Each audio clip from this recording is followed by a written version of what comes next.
So far, I've covered the most ferocious and strange members of Dementis' biker horde, but today is reserved for the most vile and despicable.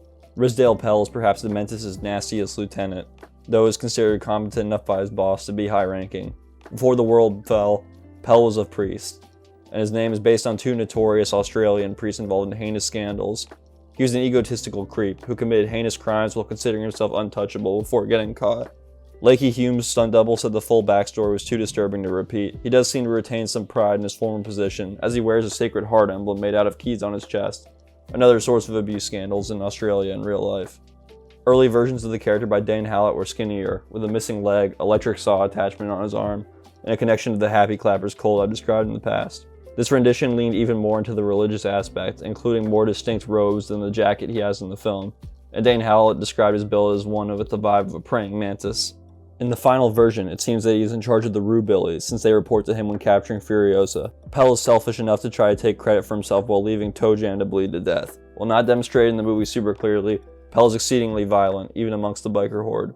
His wig is made of human scalps from all the people he's killed. It started from just a scalp to cover his baldness, then he jammed as much hair as possible to make it into a wig. Concept art shows that he would use the odd mannequin on the front of his bike as a model, considering himself someone who makes creative use of his kills.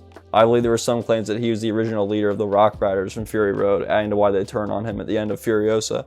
Pell seems to still think he's retained some charisma, as he tries to act all kindly to Furiosa when asking where she's from, as if that will magically make him less threatening. I think the fact that he wears a wig at all demonstrates that not only is he vain, he's also lacking any self-awareness as to how crazy he looks. He doesn't necessarily seem like a skilled fighter, since he's not one of the main enforcers, included on the Trojan horse or armed with guns like the others are. However, it seems like he is still very high up within the biker horde, and he might have other skills to make up for it. If he was a former high-ranking priest, it means he has some skill in leading groups of people, and he was clever enough to avoid persecution for a long time despite his arrogance. During Dementis' speech, Rizzdale Pell is doing conducting motions, and I saw a theory that maybe he helped write it for him and is proud of it. Also, I'm curious if he helped formulate the idea to hold Gastown hostage with explosives, since he's the one who presents the threat to Immortan Joe. Dementis definitely seems to hold him in high regard, since Pell is given the motorcycle chariot Dementis used to have before he upgrades to the 6-foot monster truck. I think it's fitting and intentional that Rizzdale Pell goes out like a coward, just as he deserves. He seems genuinely scared of the pursuit, and has the wig he prides himself on torn off by the people he used to command.